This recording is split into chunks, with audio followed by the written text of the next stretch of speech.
Hello. Thank you for joining us here at the Greenbrier Church Online. Last week, I had the opportunity to read this news article about a cheer competition in the state of Nebraska. Now, according to the article, on February 17th, senior Katrina Cole competed in the state competition all by herself. Her other teammates made the decision to quit the Morel Lions cheer squad in the weeks leading up to the state competition, and at first, Katrina was devastated. This was her senior year. This is her last opportunity to compete at the state level and quite possibly the last opportunity she ever had to cheer. So her coach came to her and said that she would still take her to state, and maybe kind of as a consolation prize, they could sit on the sidelines and watch the other cheer squads perform because she needed something. It was her senior year and she'd put in all of this hard work. However, Katrina had other plans. In the weeks leading up to the competition, she not only choreographed a solo routine, when the time came, she went out there and performed the routine all by herself. There's this video on the internet of her doing this routine, picking up different colored pom-poms, encouraging the crowd to cheer, and the crowd was into it. They cheered and they rooted her on. When the competition was over and they were handing out awards, she placed 8th overall. That's the highest ranking her school had ever achieved. Afterwards, Katrina was interviewed by the local news, and she confessed that that was the scariest thing she had ever done in her life. There were many times when she thought, is this the right thing to do, or is this crazy? This is not going to really go over well. It's kind of dumb to cheer all by yourself. But in her own words, sometimes you have to be courageous and do what other people refuse to do. I love her story because we seem to be hardwired to avoid risks and to stay away from danger. But there does come a time when we will be called upon to have courage. Now, it might not be in a situation that dramatic. It might not get your picture in the paper or have you appear on the evening news. But oftentimes, we'll find ourselves called upon to be men and women of courage, to live the life that we are called to live as children of God. It's courageous to walk like Jesus walked in a culture that's self-focused. It's courageous to meet hatred with love. It's courageous to offer forgiveness when you've been wronged, or to stay true to your marriage, or to think of others more than you think of yourself, or to be honest when dealing with other people. More than we probably realize, courage is a quality that is desperately needed in our society. This morning, our look at God's upper story begins in Joshua chapter 1. Today, we turn another page in this upper story that God's writing. Moses has passed away, and God appoints Joshua to be the leader of his people. Now, Joshua is about 40 years younger than Moses, so he kind of represents that next upcoming generation, the one that God is going to use to bring about his promises. From the very first time we meet Joshua, we notice there's something unique, something different, something courageous about him. Before he ever becomes the leader of God's people, he's one of the original 12 spies sent into the promised land to scout it out. 10 of those spies come back, if you remember, and said, man, we were in the land. It's beautiful. It's flowing with milk and honey. But the people who live there are big and powerful and strong, and the cities are fortified. We can't do this. But there were 2 of the spies, Caleb and Joshua, that come back and they tell the people, God's already given us the land. We can do this by his power. And the people chose what they seemed to be the easy way out. And as a result, they spend the next 40 years wandering in the wilderness. But now Joshua's in charge. And the people get this second chance to take the promised land. Now, Joshua's a seasoned warrior. He knows this is not going to be an easy task. I mean, he's already been in the land. He's already seen the walls. He's seen the giants. He knows what they're up against. And so in Joshua 1, God tells him 4 different times, be strong and courageous. One of the mustard seeds that I hope that you've picked up on in our study of this upper story that God's writing is that God will always prepare his children ahead of time for what's going to happen later. I would imagine that if you were able to take a moment and to just sit down and to remember a difficulty or a trial in your life, a time when your life was maybe going off the rails, if you were to really look at it, you would discover that God had already allowed you to go through a time of learning so that you could be successful. You see, difficult times are not accidental, so don't believe the lie that God was surprised about what happened in your life. God had already been preparing you for what you would experience. And whether you know it or not, God's doing that right now in your life. This week, you're going to be called upon to be a person of courage, to be obedient in your faith. Maybe you're going to be called to go against your fears and to step out and take a risk. God prepares you now for what's going to happen in the future. Maybe if you sat down and you read your story from the beginning of your life to the end of your life, you would be able to see clearly how God works. You could see how God prepared you ahead of time for the challenges that were waiting for you along your life, the obstacles that you had to overcome. God's continually preparing you, and He's still doing that today for what's going to happen tomorrow. In our text, we discover that God has already taken the time to prepare the children of Israel before they even get to the city of Jericho. Over and over, He tells them, be strong, be courageous. And when they get there, they still have those words ringing in their ears as they look at the walls of Jericho. They remember God has encouraged them to be courageous because those walls were intimidating. According to British archaeologist Kathleen Kenyon, there were actually two walls. The outer wall is 15 feet high, about 6 feet thick. The inner wall is 26 feet tall and about 46 feet thick at the base. Both walls are stationed with guards, and army after army had come up against the walls only to fail. I mean, you can't get around them, you can't go over them. So from this lower 6-foot human perspective, it's a losing battle. Why would you even try? Yet when we get to Joshua 6, the children of Israel are preparing to take the city. God is talking to Joshua, and in verse 2 he says, look, I have given you Jericho, its king, and all its fighting men. The children of Israel are still on the outside of the wall. To win the battle, they've got to get inside the wall, yet God's already speaking in the past tense. I have delivered, I have given, and that might be our definition of courageous faith. Courageous faith is speaking of what hasn't happened as if it already has. 14 different times God says, I will give you the land. When we speak about God's promises that have not happened as if they have already happened, that's faith. That's courage. It's what God's doing here. He says, I've already delivered the city into your hands before you've ever gone to battle, before you've even shown up and seen the walls. Joshua and the people find courage and strength because they believe that God has already done what is to come. It's only after God promises the victory that He shares His battle plan with him. And it's kind of a wild and outlandish battle plan. Have all the warriors march around the city one time. Do this for 6 days. Have 7 priests carry 7 ram's horns in front of the ark. And on the 7th day, march around the city 7 times while the priests blow the horns. When you hear the signal from the ram's horn, have the whole army give a loud battle cry. Then the city wall will collapse and the warriors should charge straight ahead. I grew up hearing this story in Sunday school. So to me, it kind of makes perfect sense. But I want you to imagine for a moment how it sounded to the Israelites. I mean, Joshua has been in a battle or two in his life. He sat at the feet of Moses. He is a military commander with lots of experience. So I would imagine that Joshua kind of has his own idea.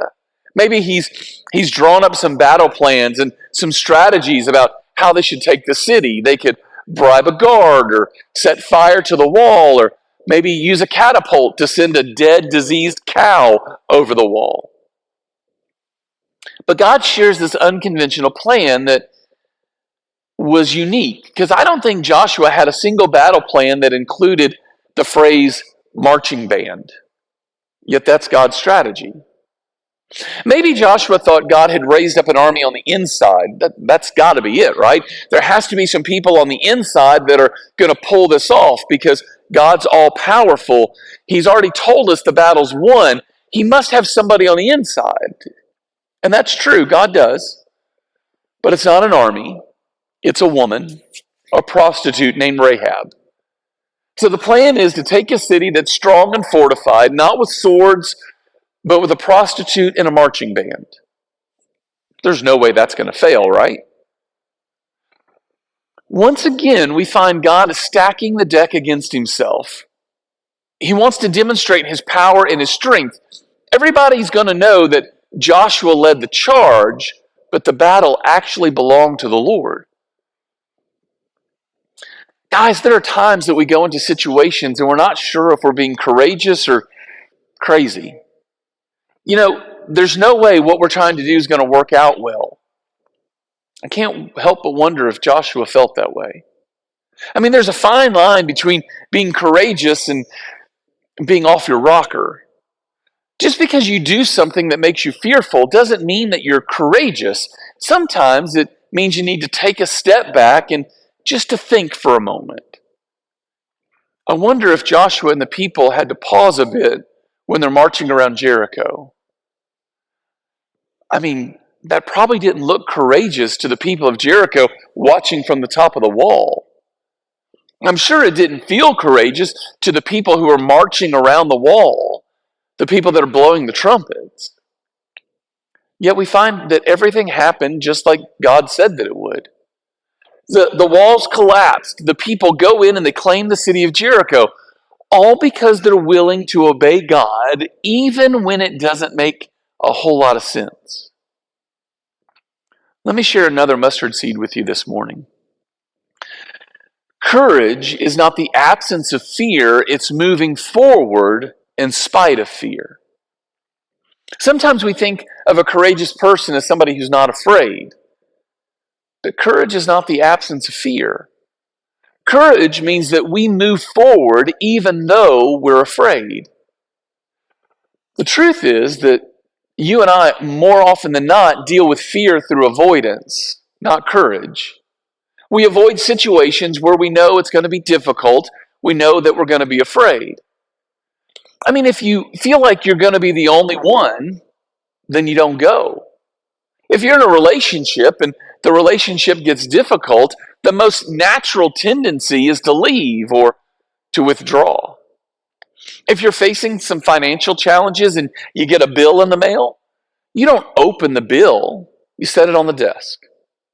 You have a child that needs discipline and instruction, you don't really want the confrontation or the headache, so you simply turn up the volume on the TV and you just pretend like everything's okay.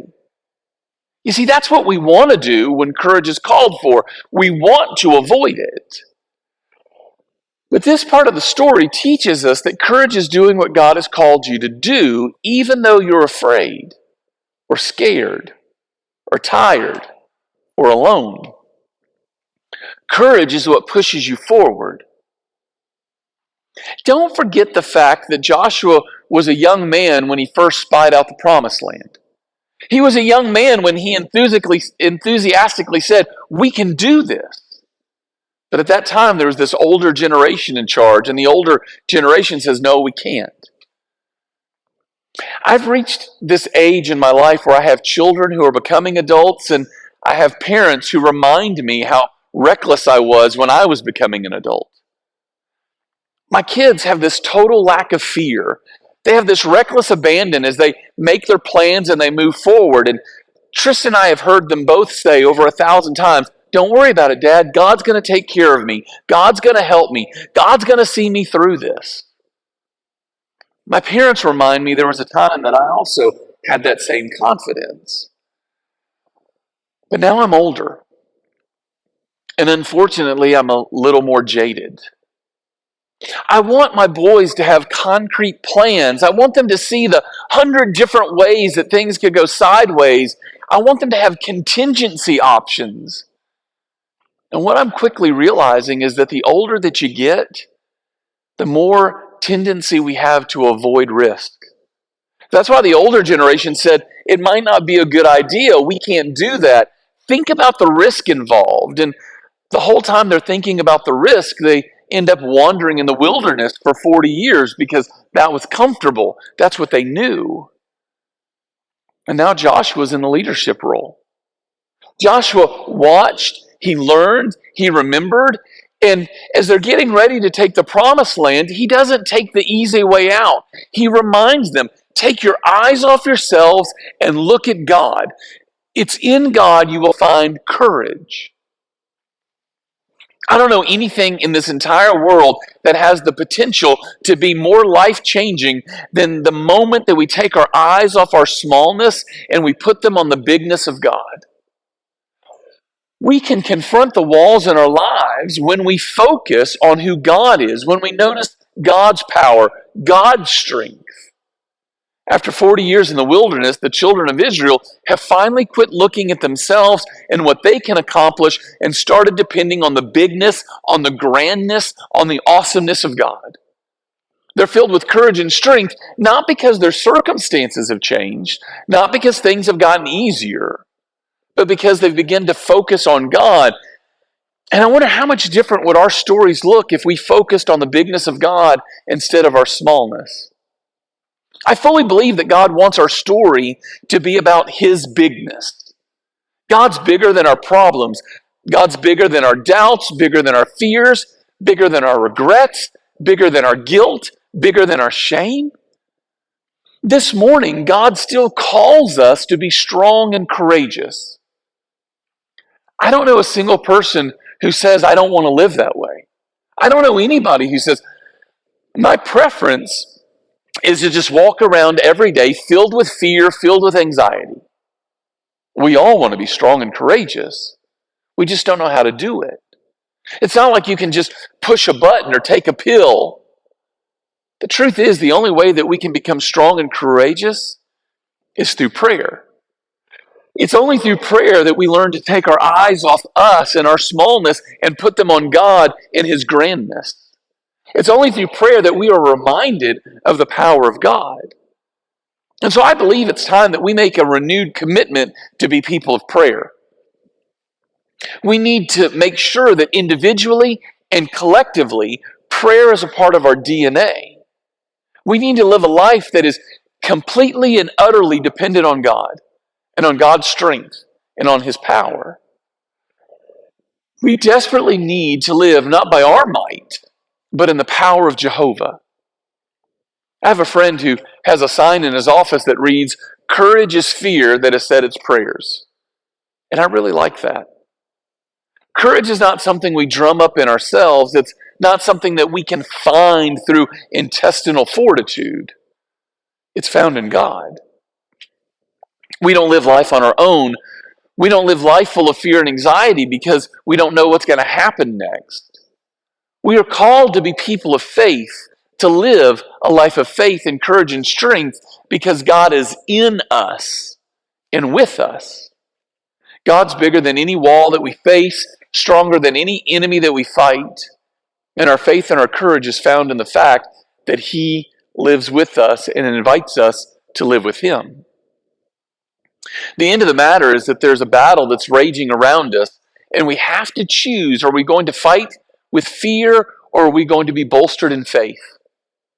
This morning, God's calling us to action, but so many of us are afraid to move forward. That's the whole reason we go to the tables. We gather at the table to remember what God has already done in our lives so that we will have the courage to trust what He's going to accomplish next. As we take the emblems today, we take the bread and the cup, we are being allowed to not only hear the call of God in our lives, but to find courage in the fact that He has already promised victory.